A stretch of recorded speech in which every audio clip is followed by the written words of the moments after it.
Hi guys, and welcome to another Divi Theme video. This is Jamie from System22 and webdesignandtechtips.com. Well, we're going to build this little hero section for you today. We've got an autoplay video rolling there, and we've got a call to action over here with a button that you can click on, a title and a bit of content. As you can see, that video is auto playing there. Really easy to do and a great thing to have on your landing page. So let's get started. I'm going to enable the visual builder so we can build on the front end. Once enabled, let's go down and delete this section and we'll start from scratch. I'm going to hit the little blue button to delete the section. Okay, well let's go down, we'll add a new section. Little blue button right here when you click in the field. I'm going to use a regular section for this today. I'm going to put in 2 columns in mine. Obviously you put in however many columns you want for yours. Divi comes as standard with all these modules, the light grey ones here. The dark blue ones there are from a free plugin called Divi Supreme Light, and we've got some more regular Divi ones here. If you've got WooCommerce installed, it'll also give you another extra dozen modules to display your products with. So I'm going to use a code module today, and the first thing I'm going to put in is a video from YouTube. So I'm going to put in a code module. Now I'm going to go over to YouTube and get an embed code we can put in here. For anybody that doesn't know how, simply go to the YouTube video you want to embed in your site here. Once you're playing it, you'll see down below you've got a little share button right here. Go ahead and click on the share button. When you click on it, it's going to pop out this breakout box and there's a little embed button there. Go ahead and left click on the embed button and it'll give us everything that we need to embed our video. You can set a start time if you want to. You can choose whether or not to show player controls. I'm going to leave that to on because I'm going to mute my video and have it autoplay, so it's a good idea that they've got the controls so that they can turn the volume up and stop and start it as they need to. So you can select and copy or just hit the little copy button down at the bottom there. And it's telling me it's copied to my clipboard. Great. So once we've got that, we can go back to our Divi site and simply paste the code in there.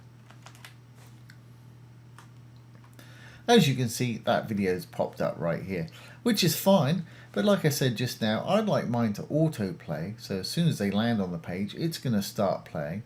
But I don't want the volume playing because to me that can be a little annoying sometimes, having the volume play as soon as you land on a page. So to make this autoplay, I've got to add a little bit of code, and I'll put this little bit of code down at the bottom of the page if anybody needs to copy and paste it. But it's really easy. If we look over here, here's the actual URL of our YouTube video. This is the code that we pasted in here, and it's sitting between some inverted commas. There's one and there's the closing one right there. You want to make sure you don't lop off those inverted commas. Right at the end of our URL, in this particular case it's C3E, I'm going to put my cursor just at the end of that and just before that inverted comma. I'm going to put a question mark. I'm going to write autoplay, AUTOPLAY equals 1. And right after the 1, I'm going to put the ampersand or the and sign. And I'm going to say mute, M-U-T-E equals 1 also. And as you can see to the left there, the video has started to autoplay now and it's got no sound, which is great. And of course, if people want sound, they can roll over it and the controls will be available. So great, we've got our little video in there and it's autoplay. Let's add our call to action. I'm going to go into the right hand column here. I'm simply going to add a call to action module, which is right there. Obviously put whatever title you want right here. Put whatever it is you want your button to say here.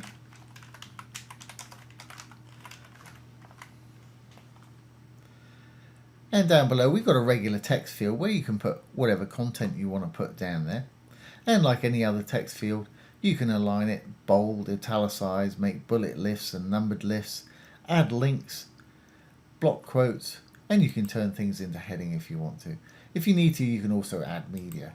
I'm going to leave mine just like that. I do want a button Although it says we've got a button up here, the button doesn't actually show up until you put a link for it in here. So I'm going to hit that. This is where you'd put your button URL. I'm going to put a hashtag in for a placeholder.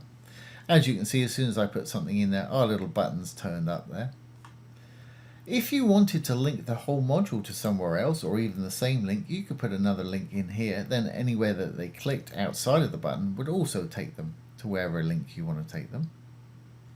Always best practice, if you're linking to your own site, leave it in the same window. If you're linking off-site to somebody else's site, open it in a new tab. That way your site will stay open.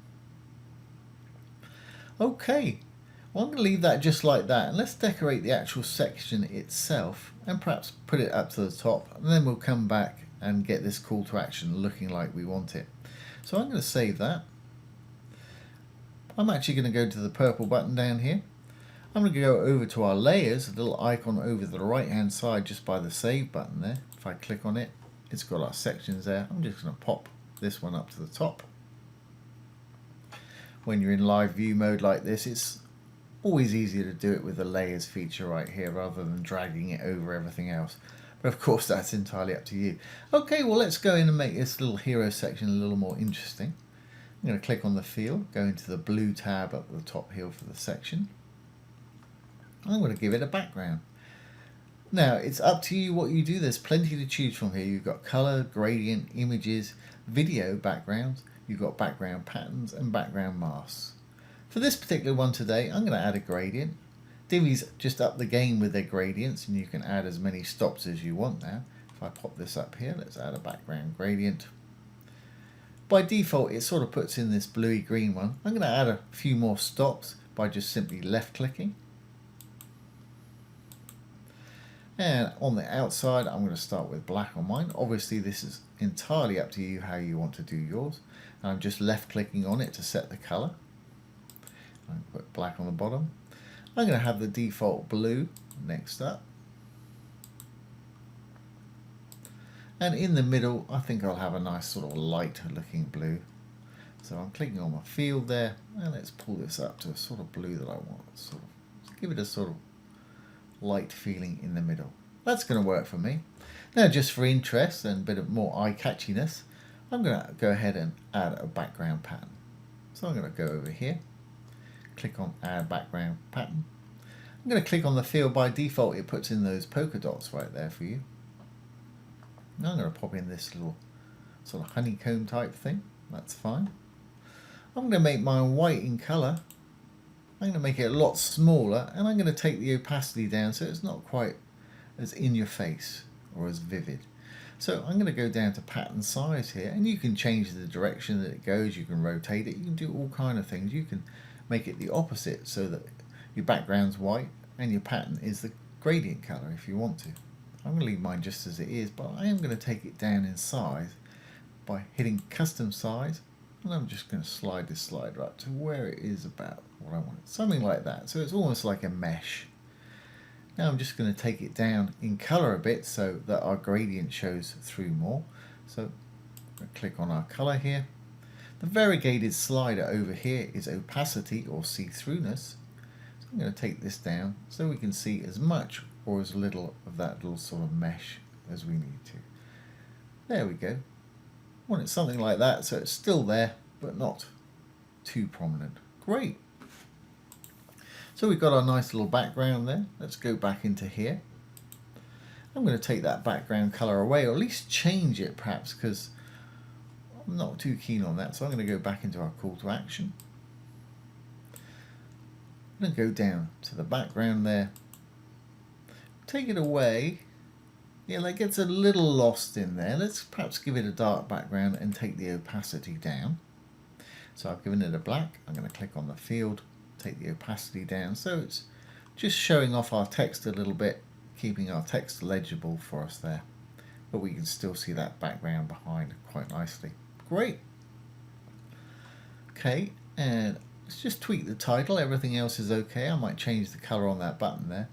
And you can either go to design and title, or you can roll over, and if you see these little blue icons with the white paintbrush inside, click on it, and it'll take you to exactly the right spot to edit that particular item. Okay, let's capitalize this. We'll make it a bit bigger perhaps. And maybe take it up slightly in size.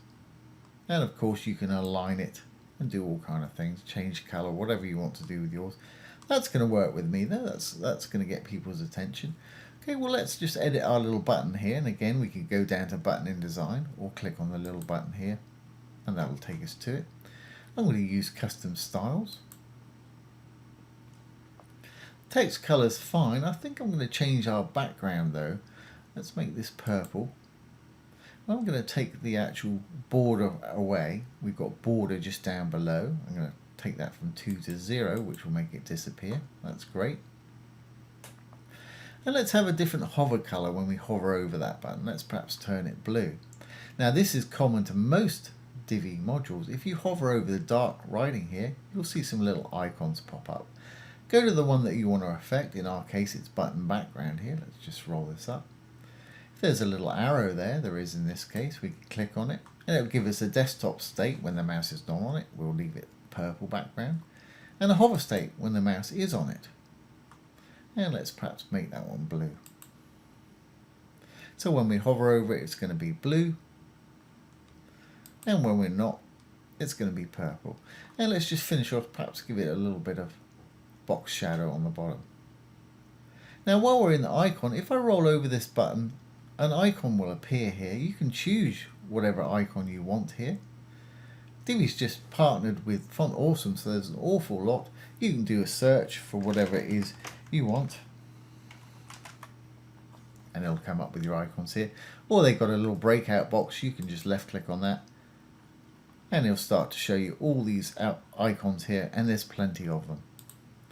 I'm going to leave mine just like that and we're good to go. So let's just add that bit of box shadow. There we go. Let's put that on the bottom of that button. I'm good with that. Okay, well, let's just save this. I think I might darken this section down a bit. I'm not going to change the colours. I'm just going to move the stops a bit so it's a little darker and then lighter in the middle. So again, I'm going to go back into the section by clicking on this section, going back into the little blue cog there, into our background here, to our gradient. There's the stops. I'm just going to move my dark ones down a bit so it stays a bit darker at the top there and at the bottom. A little too much there on the bottom. And again, I'll move my blues in a little bit as well. There we go. And we should be good to go. Let's save our changes here by going down. If your purple button's not expanded, just click on it to expand. Save your page, save draft, or publish if you've not already published. So we'll save this one. Exit our visual builder. And there we have it. We've got our little hero section here with a nice autoplay video that's going to get people's attention pretty quickly. And a little call to action here. People can roll over it and you can take them wherever you want. So there you go, guys. That's how to create little hero section with autoplay video and a call to action. Really easy to do. Like I say, I'll put this code down below the video for you. Anybody needs to, they can copy and paste it, but it really is easy.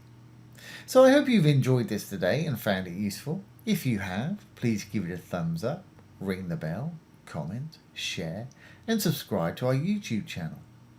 Once again, this has been Jamie from System22 and webdesignandtechtips.com. Thanks for watching. Have a great day.